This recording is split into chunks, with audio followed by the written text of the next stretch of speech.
let's take a tour of the sky tonight. So I've set the sky to be about 9 o'clock this evening. And just to give you an idea of what you're looking at, the center of your screen would be what we call the zenith, or the point directly overhead. South is labeled to the bottom of the screen. If you were to look back behind you, north would be to the top of the screen, and then east is to your left, and west is to your right. And so as we do the sky tour, first I want to start off by showing you the ecliptic path of the sun. You might notice the line up on the sky right now has months of the year on it. This is where the sun is located on any particular given day of the year. So you'll notice, since we have this set for 9 o'clock tonight, the sun is already set below the western horizon in this graphic.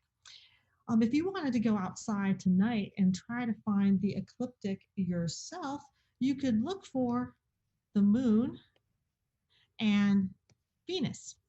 So the moon, the two brightest objects in the sky tonight will help you pinpoint the path of the sun, because the moon will be over on the eastern extreme of the ecliptic, and Venus will be over near the western extreme of the ecliptic.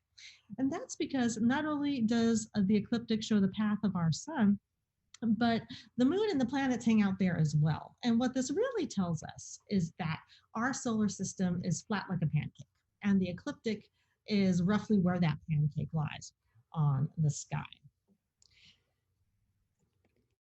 So let's talk a little bit more about these individual objects. The moon is over in the constellation Libra tonight. Libra is the constellation that would be rising over there in the east around 9 o'clock this evening. If you go outside tonight and you look at the moon, it looks really, really close to full moon. It's technically still waxing gibbous, but almost there, at full moon currently. And then when you take a look over at Venus in the western part of the sky, Venus is over in the constellation Taurus, which is setting in the west right now.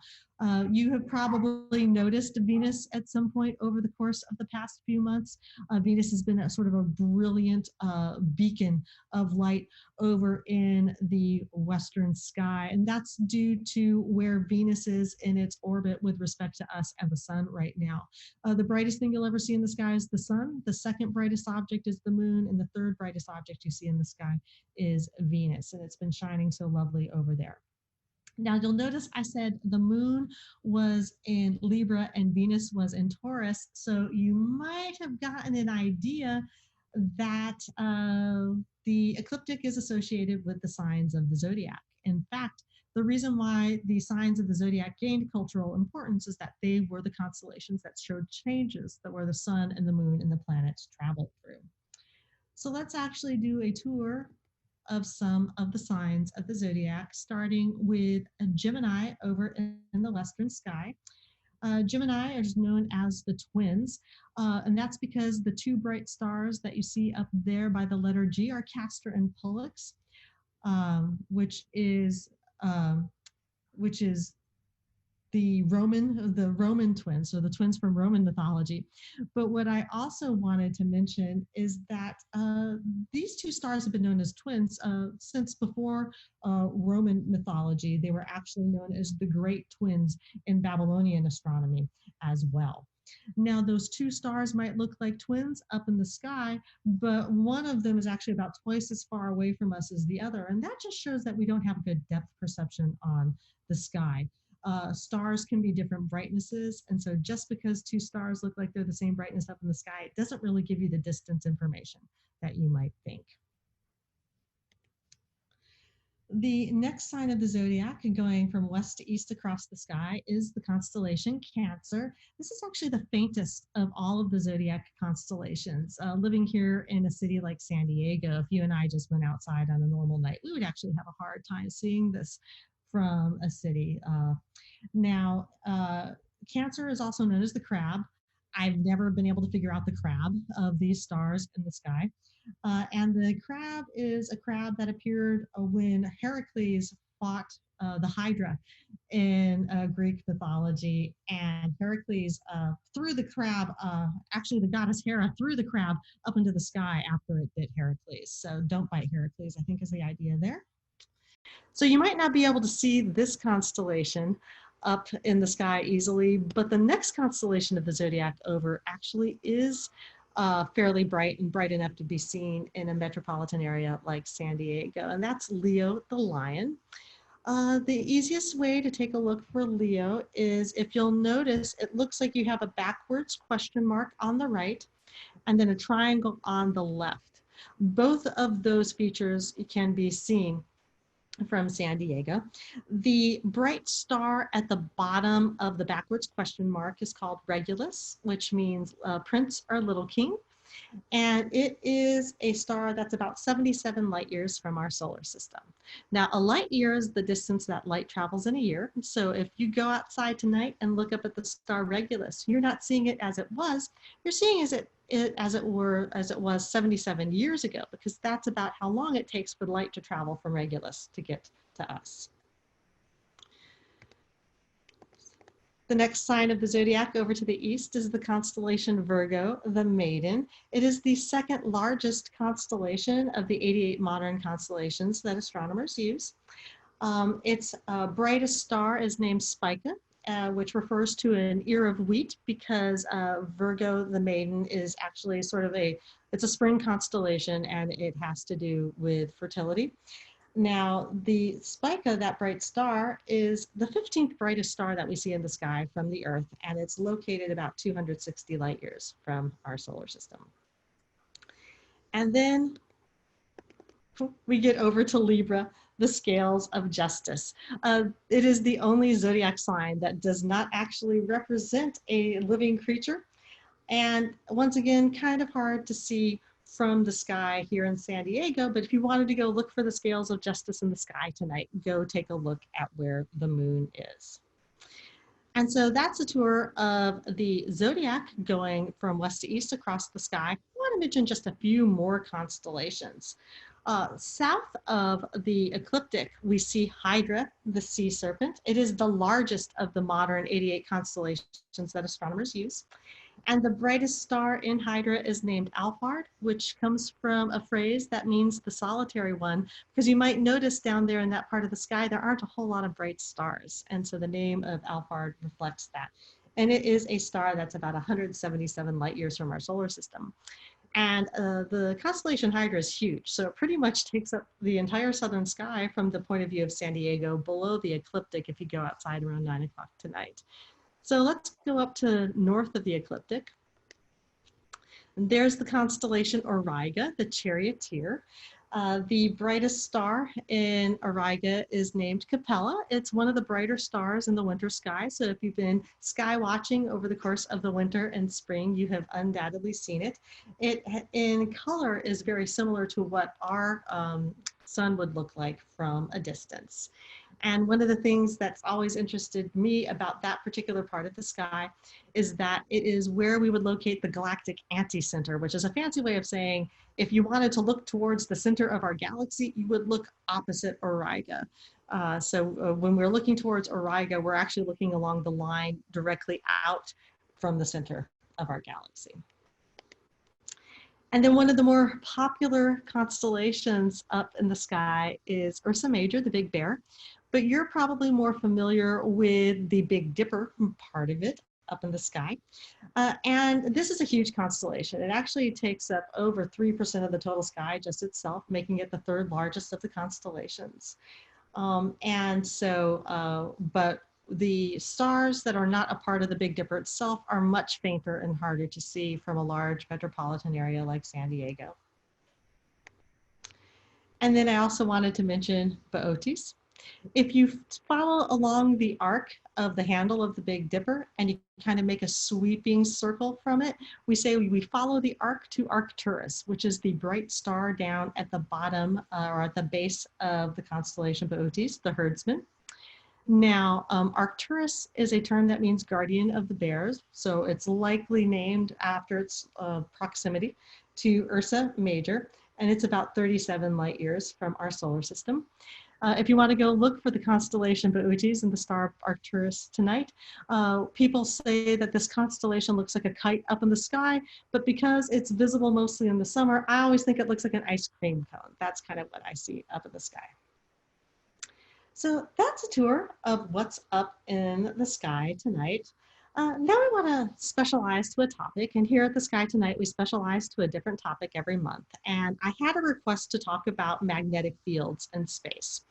So a magnetic field is something you're probably familiar with. You might have magnets up on your refrigerator.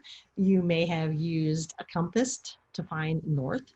And that means you actually know that the Earth itself, the planet, has a magnetic field.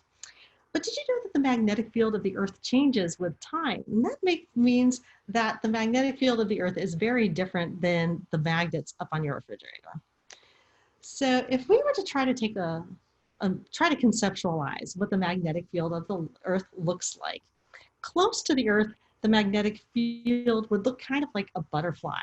But what I want you to notice on this graphic is that the use of the terms geographic and magnetic. Where the geographic North Pole of the Earth is something that we might call it the North Magnetic Pole, but it's actually a South Pole on a bar magnet. Whereas the South Magnetic Pole of the Earth is actually a North Pole located at the geographic South Pole. It's very confusing. But the idea is that when we talk about the poles of the Earth, we tend to talk about them in terms of their geography. But if you've ever played with magnets, you might notice if you flip a magnet that things are attracted to one side and repelled from the other. And that's what we mean by North and South poles in terms of magnetism. And we've been able to study mineralogy of what we call ferromagnetic minerals, or minerals that have iron in them, and other minerals that contain elements that are sensitive to magnetic fields. And what we've noticed is the way these minerals line up is that they actually change their alignment over, over really, really long time scales. And so what we know is that if you see where the North and South magnetic poles are, they flip. So right now, if you were to go outside with your compass and point it to try to find north, it is possible that what will happen when our magnetic poles flip is that North Pole on your compass right now would point south. So really, I wanted to show this because what you'll hear people use the language a little differently. Right now, the geographic North Pole actually contains a South magnetic pole, although lots of people still call it a North magnetic pole, which is confusing, but they flip. And if they flip, that means that the Earth's magnetic field can't be made by something like a bar magnet. It actually has to be a magnetic field that can change. So what we actually think is happening is that deep inside the Earth, in the Earth's interior structure, we have a solid inner core made of nickel and iron, and then a liquid outer core made out of nickel and iron, and then a rocky mantle, and then the crust of the Earth where we are. And so the fact that we think that the liquid outer core is made of nickel and iron metals, conducting materials, is incredibly important because you can actually make a magnetic field by conducting currents. So if you have a conducting material like a metal, you can have current flow, and that current flow can actually generate a magnetic field. And if it's due to currents flowing in a liquid, then the magnetic field can flip. This is something called the dynamo hypothesis. And we actually think that the magnetic fields of planets, moons if they have them, and stars are formed by a liquid conducting layer in their interiors, but that material has to be moving. So another part of the dynamo hypothesis, dynamo means to be dynamic or in motion. So the object needs to be fairly rapidly rotating. And so this allows our Earth to make a magnetic field that looks like a butterfly, which is very similar to what the magnetic field of a bar magnet would look like close to the Earth. But as you get further and further away from the Earth, we have spacecraft observations that show that the shape of our magnetic field is affected by something we call the solar wind. The solar wind is a stream of charged particles, protons, electrons that have escaped the sun's gravity, which means they're going really fast. And magnetic fields only care about you if you're a charged particle. If you're a neutral particle, neutral charge like a neutron, Magnetic fields don't care about you, but a charged particle's trajectory will be affected by a magnetic field, and conversely, the trajectory of a charged particle can actually affect the shape of a magnetic field. And so the side of the Earth's magnetic field that faces the sun, it's like the wind is blowing into it. It compresses the magnetic field on the side facing the sun. And then on the side facing away from the sun, what we call the magnetic night side, the magnetic field of the Earth actually gets elongated. Now, sometimes those charged particles get trapped in the magnetic field lines. And if we go back, you'll notice that the magnetic field lines terminate, or basically they're at their strongest and end up near the north and south poles of the Earth. And so what happens when those charged particles travel along those magnetic field lines, when they hit our atmosphere, they start to heat up the gases and cause it to glow. And so that's what we call the aurora borealis and the aurora australis. And so the colors here are actually determined by the gases in our atmosphere. And so when we take a look at the colors of the aurora, you might notice in this image that you see some purples and some greens and maybe some hints of reds. The oxygen in our atmosphere is actually what causes sort of the greenish and the reddish colors. And then the nitrogen in our atmosphere is more of that deep purple and blue. So the fact that the Earth has a magnetic field is what helps cause the aurora borealis and the aurora australis, the northern lights and the southern lights here on the Earth. So do other planets have magnetic fields? Do other planets have aurora? Well, let's see. So this is actually basically a graphic showing the magnetic field of Jupiter. Jupiter is the largest planet in our solar system by far, and it has over 300 times the mass of the Earth. And a large part of its interior is a fluid conducting layer. And Jupiter is also the fastest rotating planet in our solar system. So it has the strongest magnetic field of all of the planets in our solar system. In fact, the magnetic field of Jupiter can actually be detected all the way back at the orbit of Saturn. And to give you an idea of how far away that is, Jupiter is 5 times further away from the sun than we are. Saturn is about 10 times further away from the sun than we are. And so Jupiter's magnetic field is that strong. And so you can see here that we can tell that because we have sent spacecraft to the outer solar system that have things on them called magnetometers that are meant to measure magnetic field strengths. It turns out that because the Jovian planets, Jupiter, Saturn, Uranus, and Neptune, are the largest planets in the solar system, they all have fluid conducting layers and they all orbit relatively fast, faster than the Earth, that they have the strongest magnetic fields in the solar system of all the planets. So another thing that you might ask yourself then is, if planets can have magnetic fields, can stars? And the answer is yes. All right, I wanted to show you here. Here's actually the magnetic fields of the Jovian planets sort of to scale with each other. But now let's talk about the sun. Oh, I got ahead of myself. I wanted to prove to you that the planets actually do have magnetic fields, and we would be able to tell that Jupiter had magnetic fields even without sending a spacecraft out there, because we see aurora. This is a Hubble Space Telescope image of Jupiter. And here we actually have images of aurora on Saturn. And we actually do have some very minimal images of aurora on Uranus and Neptune as well. They're just not as pretty, so I didn't show them to you. So now let's talk about the sun. Now, all 6 of these images are images of the sun. You might just not be used to seeing the sun this way. So let me tell you what you're looking at. Up at the top left, you have a yellow ball. That's what the sun looks like in visible light. This is the sun that you've drawn with crayons your whole life, picking up the yellow crayon, even though you don't look directly at the sun ever. The orangish red, the blue, the green, and then the other yellow image down at the bottom right are ultraviolet images of the sun. This is what the sun looks like in ultraviolet. And you can see that if we only ever looked at the sun with the same wavelengths of light that we can see with our eyes, we wouldn't get the whole picture about the sun. And then that grayish image is called a magnetic image because it's actually measuring the magnetic field strengths along the surface of the sun. And so this is interesting because we actually then can tell that the sun does have a magnetic field and that it's not smooth, it varies. But if you'll notice where the irregularities show up in the magnetic image, they're where the spots are on the sun in the visible light image. Yes, we call spots on the sun sunspots. Yeah, we did not name them very cleverly there.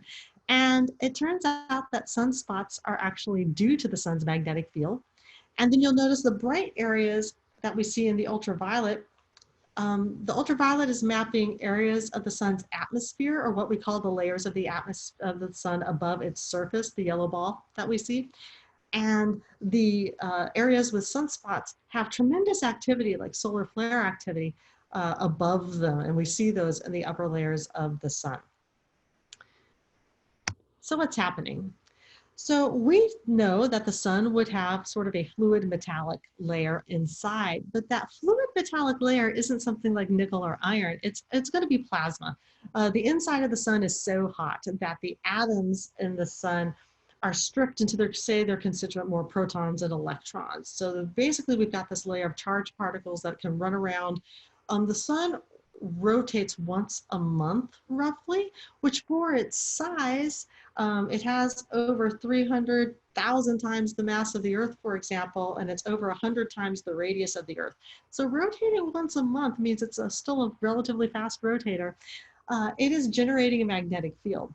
But because the sun's a big ball of gas, it doesn't rotate all at the same rate at each latitude, so to speak. And so the magnetic field actually gets sort of twisted. We call it magnetic tension. And you can get these sort of kinks of magnetic field poking out through the surface of the sun. And where this happens, we get sunspots. Those sunspots occur in pairs. And the magnetic field of the sun is kind of poking through its surface. And when it does that, it can actually drag up material. And so we can see these beautiful filaments a filamentary structure above the sun. And yes, that image on the right is actually an image of the sun. It is not an artist representation. So the sun does have a magnetic field associated with sunspots. We can see it. And sometimes the magnetic activity on the sun actually turns into really big explosions on the sun. What you're seeing here is, if you see that white circle is where the yellow ball of the sun is. And this is an image taken in X-rays. And the spacecraft that was taking these images covered the yellow ball so that it could see the outermost layers of the sun called the corona, or the crown of the sun. And then that big bright explosion up at the top is something called a coronal mass ejection. It's where the sun actually has this huge explosion. It throws out a lot of material all at once, and you can see that sort of loop structure, and it shows you this is still involved with magnetic activity on the sun.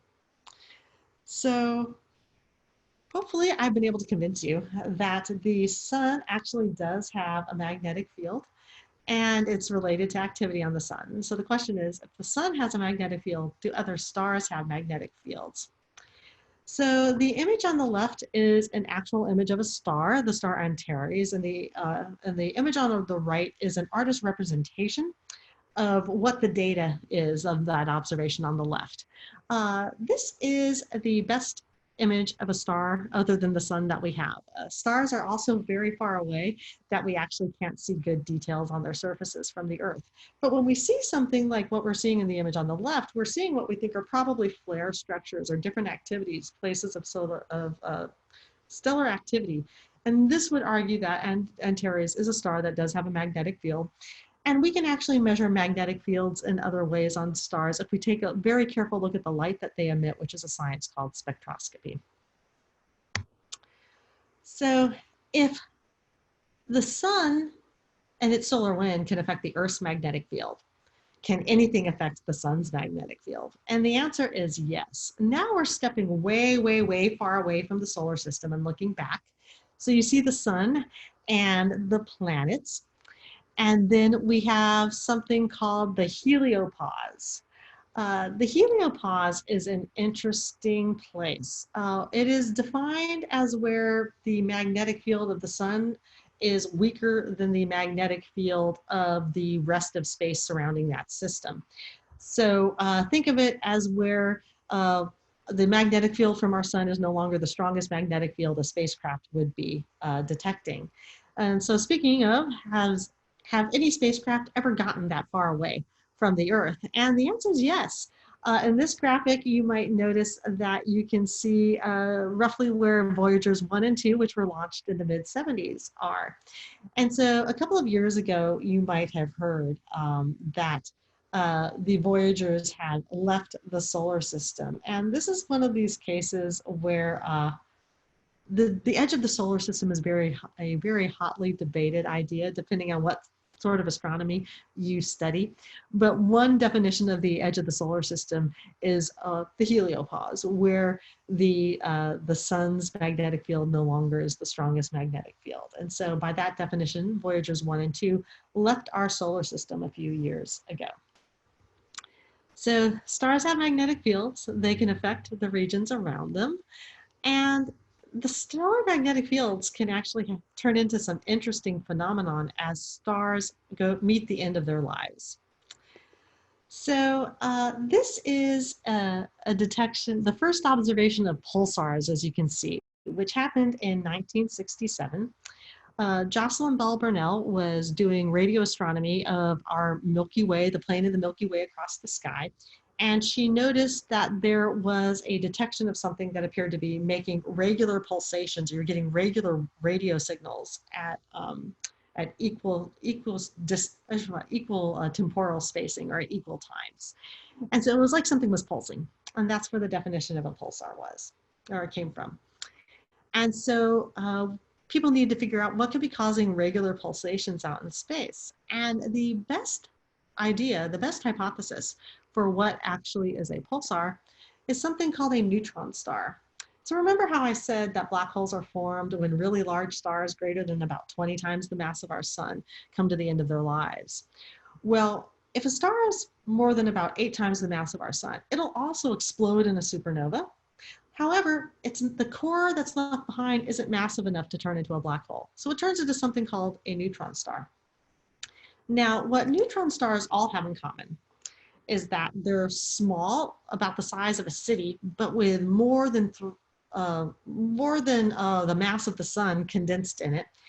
And when a material that has a magnetic field in it compresses in size, it also compresses the magnetic field, making the magnetic field extremely, extremely strong.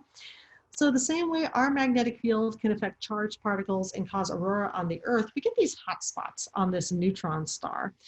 And what we call the lighthouse model of a pulsar is that if those hot spots pass us as the object rotates, and they all rotate pretty fast, on order of a few seconds in the case of these pulsars, if we see that hot spot, then we say we see the pulse, then it's a pulsar. So we think all pulsars are neutron stars, but not all neutron stars are pulsars, because we don't always see the lighthouse sweep our point of view from here on Earth. So this phenomenon is due to the fact that stars have magnetic fields, and when these stars come to the end of their lives, their magnetic fields get compressed into the remnant that's left behind. And if that's correct, we should see pulsars associated with supernova remnants. So what you have in the image over on the left, that is the most famous supernova remnant in the sky. That's the Crab Nebula up in the constellation Taurus. We actually know when the star exploded. It exploded in 1054 AD. We have records historically. But that was way before the invention of the telescope. And after the invention of the telescope, we looked back to that part of the sky and could see this nebula, which is actually the expanding outer layers of the supernova, still flowing away almost 1,000 years later. And what you're seeing over on the right, that little dot of light that keeps getting brighter and dimmer, that is actually the Crab pulsar. And there is a pulsar left behind from the death of this high mass star that was observed in 1054. So connecting stars to supernovae to neutron stars to pulsars. The Crab Nebula is actually a great place to look at for sort of a evidence that our understanding of pulsars is correct. And when we take a look up at the sky, this is a map of the entire sky in gamma rays. And all of those little circles you see there are places where we know pulsars actually exist in our sky. And you'll notice some things up there called millisecond pulsars. Some of these things are rotating really, really, really, really fast. And some of them have a really strong, even stronger than a regular neutron star magnetic field. So we call them magnetars because astronomers just keep naming things and you should never let us name things, basically. So stars have magnetic fields. Does the galaxy have a magnetic field? And the answer is yes, the galaxy does have a magnetic field. The magnetic field of the galaxy can be studied much the same way that we understand the magnetic field of the Earth actually will flip with time. Just like we have iron-bearing minerals here on Earth, there are dust grains out in space. And the dust grains out in space, especially if they're elongated, not perfect spheres, and they're spinning, they will tend to align themselves with the magnetic field in that area. And when you get this alignment of a material, it can affect the light that goes through it. And this is something we call polarization. It's how your sunglasses are polarized. You have long strands of polymers in the polarizing film there. Out in space, this is actually just dust grains aligning with magnetic fields. And so the striations you see in this image of the entire sky taken with the Planck telescope is the magnetic field of our galaxy and concentrations of it. And the Planck telescope actually went back and kind of zoomed in on a particular portion. And this is another lovely image of the magnetic field of our galaxy, where you're seeing that the strongest parts of the magnetic field of our galaxy are in the disk of our galaxy. If you were to take a look at our galaxy from the outside, we would look like a pancake. We are a spiral galaxy. And it is hypothesized that if we viewed our galaxy from above, the Milky Way's magnetic field would also be a spiral, concentrated with the material in the spiral arms as well. And so that's sort of an overview of the magnetic field in the cosmos. And I just wanted to leave us with this movie taken from the International Space Station. This is the Aurora Borealis. Actually, in this case, it's the Aurora Australis. We're starting off here because the space station was over the southern part of the Earth. And you can see how high up the aurora actually are. So this is when the charged particles are hitting the uppermost part of the atmosphere, causing it to glow. And I don't know about you, but I could probably zone and watch this for quite some time.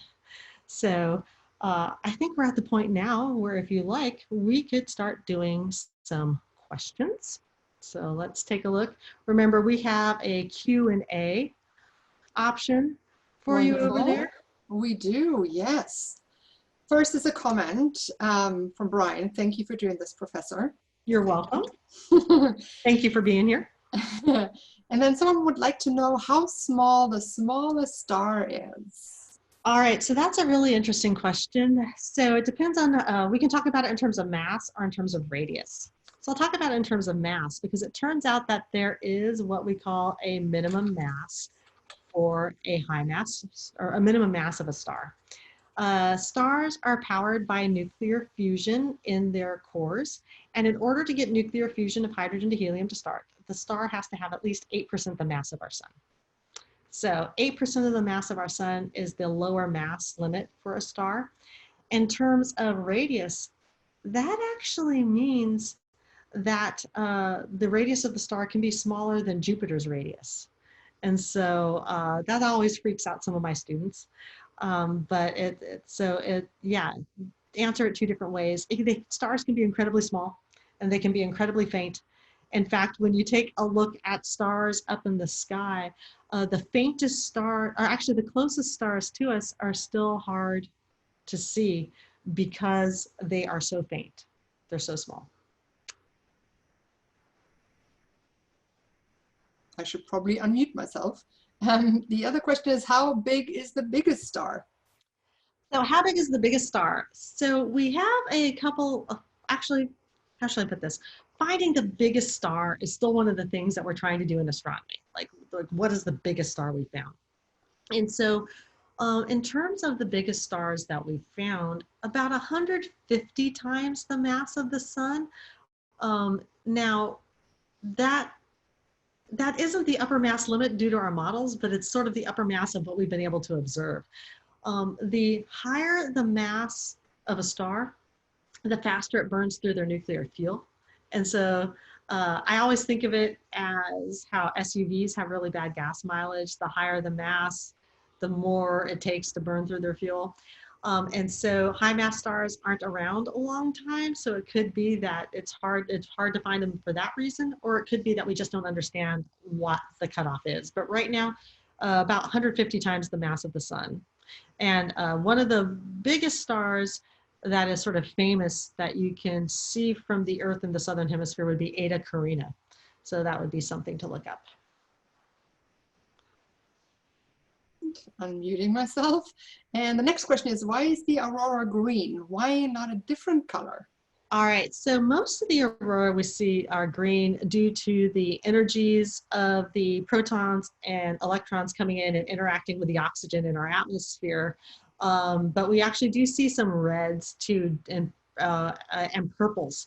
But high up there, we're actually seeing some of the oxygen. So it's just like why different fireworks are different colors, it's the different chemicals that they correspond to. All right, and then somebody would like to know how long we have until the sun turns into a black hole. Well, I don't know if this will make you feel better, but the sun won't turn into a black hole. The sun will turn into something called a white dwarf because the sun is a very average star in terms of its mass. It's at the lower end of the mass range. And so when our sun finishes burning through its fuel, it'll gently expand off its outer layers. It's not even going to supernova. It's not even going to be a big cool explosion. It's going to be something very pretty called a planetary nebula.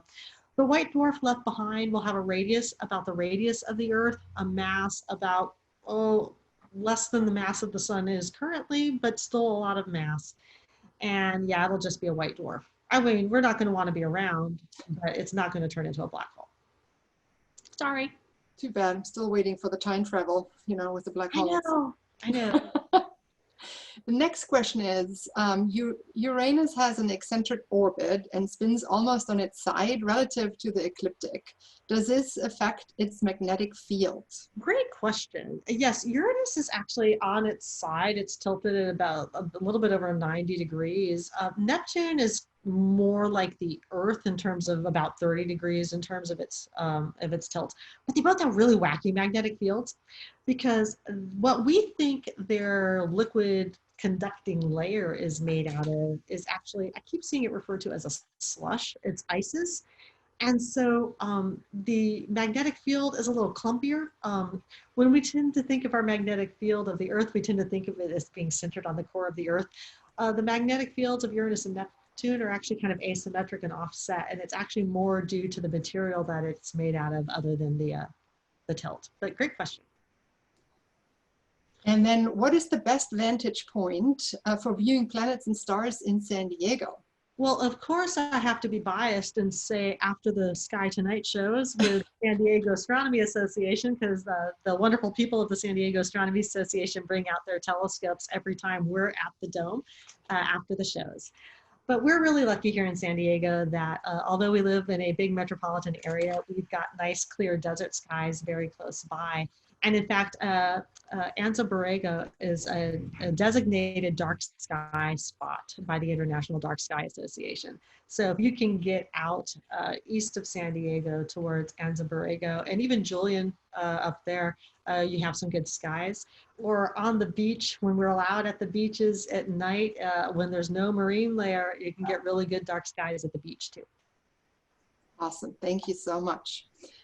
And then was Earth's magnetic field a concern when the astronauts went to the moon? Was there any fear it could harm them without the protection of the atmosphere? That's a great question because it's not, so there was a couple things. There were concerns that as astronauts went through parts called the Van Allen belts that they could get particle radiation. And it's the sort of thing we have to worry about when we send spacecraft to Jupiter because Jupiter has this torus of particles that's in the orbit of Io, one of its largest moons.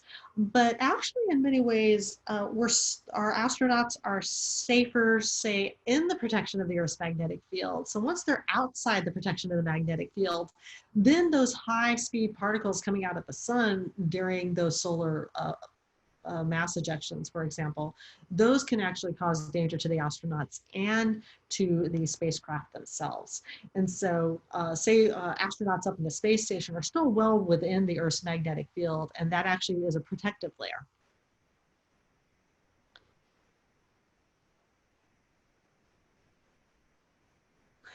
Sorry, I'm trying to mute myself because I'm trying to type some of the answers too, and I don't want the keyboard to constantly, clicking in the background. You're doing great. You're doing great.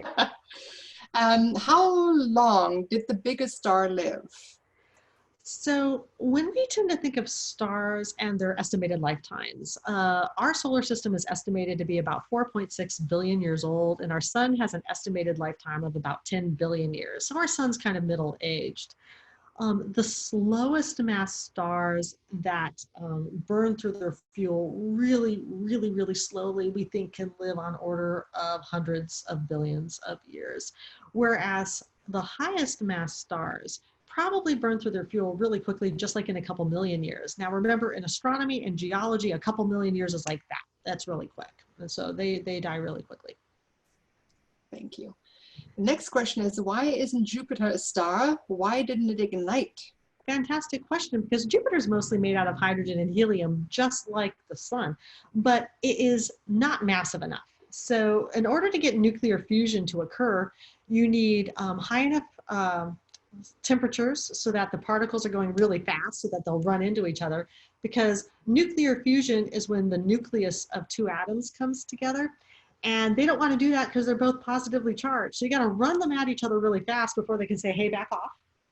So high temperature, and then there has to be enough of them, so high enough densities to actually force the collisions as well.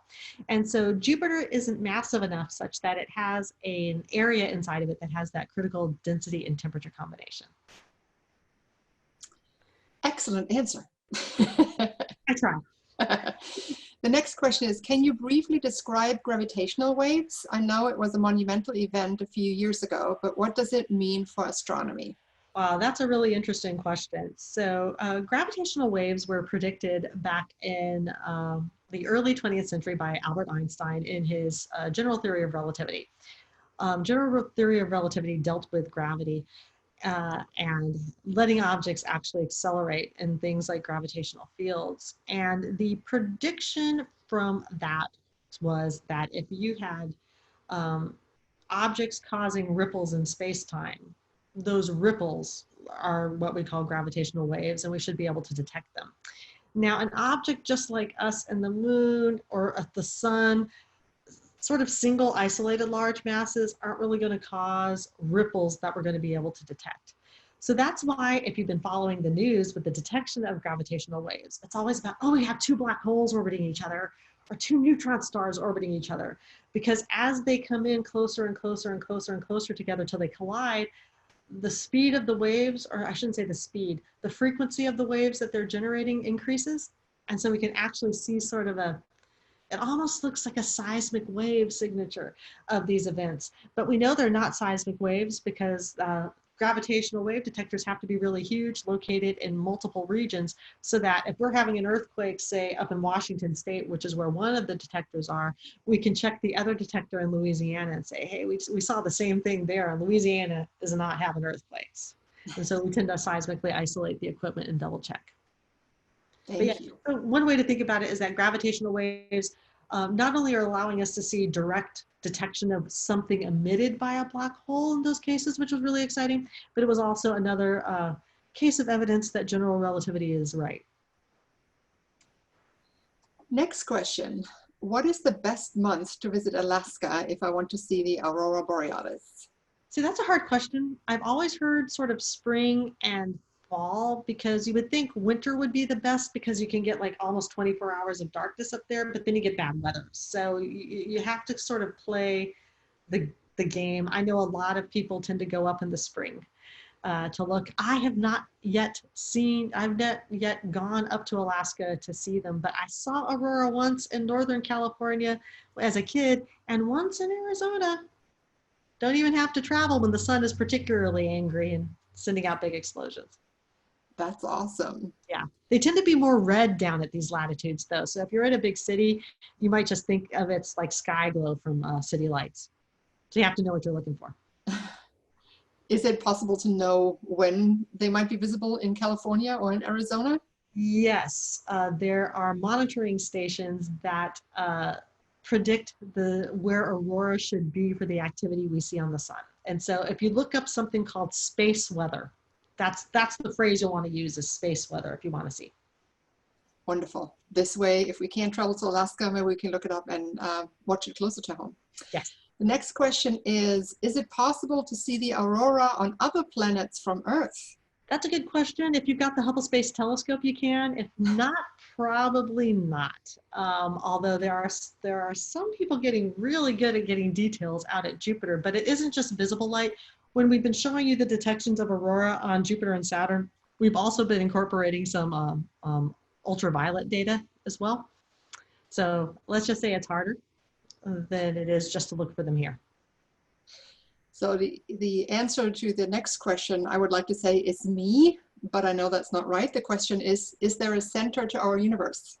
There is not a center to the universe because we tend to think of the universe as having no center and no edge.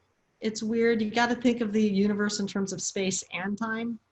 And yeah, there is no center to the universe. And it's certainly not me. Certainly not. I like to differ on that one, Lisa. The next question is, if the sun explodes, will the planet still be able to exist? All right, so when the sun shoots off its outer layers at the end of its life, it's going to leave behind that thing called a white dwarf. And although it's small, it will be several million Kelvin in temperature. And so it's going to be emitting a lot of ultraviolet radiation, a lot of X-ray radiation. So the rocky part of the planets might still be around, but the atmospheres are going to be blown off. And so, so that's one of the things, especially as the sun is at the end of its life, its outer layers are going to expand. Mercury, Venus, and maybe the Earth are going to be inside of those. That expansion. The rocky part, though, will probably still exist. It's the atmospheres. I don't know. I think the atmosphere is kind of important, so it's the atmosphere you have to worry about there. I would think so. So we're coming up at 8 o'clock, but we still have a bunch more questions. Lisa, are you okay with staying on a little bit longer and we can answer some more? Okay. Yeah. And then anything we don't get to, I'll be happy to answer for you offline if you contact Andrea with them. Perfect. That's great. Maybe we can answer some of those on Facebook. So I'll try to type them up and then maybe we can follow those up on Facebook. So make sure everybody to follow us on Facebook. Okay. But to the next question, for those of us who don't have a telescope, are some celestial bodies that we can examine with binoculars, and what kind of binoculars are ideal? So binoculars are great. In fact, when students ask me what sort of telescope I should get, the first thing I do is ask them how much money they're willing to spend, because if they only have a couple $100, I say go for binoculars because they're portable. You're going to use them for things other than just observing the sky. And they're easier to use than a telescope because you just kind of point and aim. The moon is beautiful through binoculars. Certain star clusters, if you have large binoculars, are gorgeous. They're actually better through binoculars than through a higher resolution telescope to get a bigger field of view. Up in Oceanside, there is a store called Oceanside Photo and Telescope, and they actually do a great job of giving advice on, for your price range, what you might be able to get. But I love binoculars, and they're great because, like I said, you can go to the beach, you can go hiking, and you can carry them with you. Carrying a telescope is harder. And you can see the stripes on Jupiter and stuff like that with a decent pair of binoculars. A decent pair of binoculars nowadays is going to be equivalent to Galileo's first telescope, roughly. That's amazing. And the next question is, when you said that the aurora can be different colors, does this mean that people can see it in different colors from Alaska? So everybody who sees the aurora, like at once is going to see the same colors, but aurora do tend to be localized. And so there might be aurora over Alaska that somebody in Iceland wouldn't see exactly looking the same. But yeah, so when we talk about them being different colors, it just has to do with the energies of the particles coming in and the way they cause the atmosphere to glow. And so so everybody who sees that same aurora is going to see it the same color at that time, if that answers the question. Thank you. And then if there was an opposite of a black hole, what would it be called? Would it regurgitate, sorry, that's a hard word for German, would it regurgitate the stuff that a black hole took in? It was something that this gentleman has seen a long time ago. So yeah, general relativity predicts the possibility. So the math allows for the possibility that for every black hole, there would be a white hole connected by something called like an Einstein-Rosen bridge. Think of wormholes in Star Trek, that sort of thing. And they are mathematically allowed by general relativity. We do not have any observational evidence that white holes exist, though. But that's what you would look for white holes. Thank you. And then how and why does the Earth's magnetic field change direction? So that's a really great question. And the idea is that as those currents are flowing, because of the way the material in the outer core of the Earth has sort of these convective cells, the direction of the current actually determines the direction of the magnetic field. And all we know is that about a couple times every million years, the Earth's magnetic field flips. So, and that has to do with the direction of those currents. Now, one of the reasons why I can't tell you the next time that the magnetic field is going to flip is that we're looking at this through geological evidence. So we're basically cutting through sedimentary layers and looking at the direction of the iron-bearing minerals. The sun actually flips its magnetic field once every 11 years. This is part of something called the solar cycle. And it's because the materials are a little bit less complicated and the magnetic field is stronger there. But yeah, I cannot tell you exactly when the Earth's magnetic field is going to flip next. We just know it will.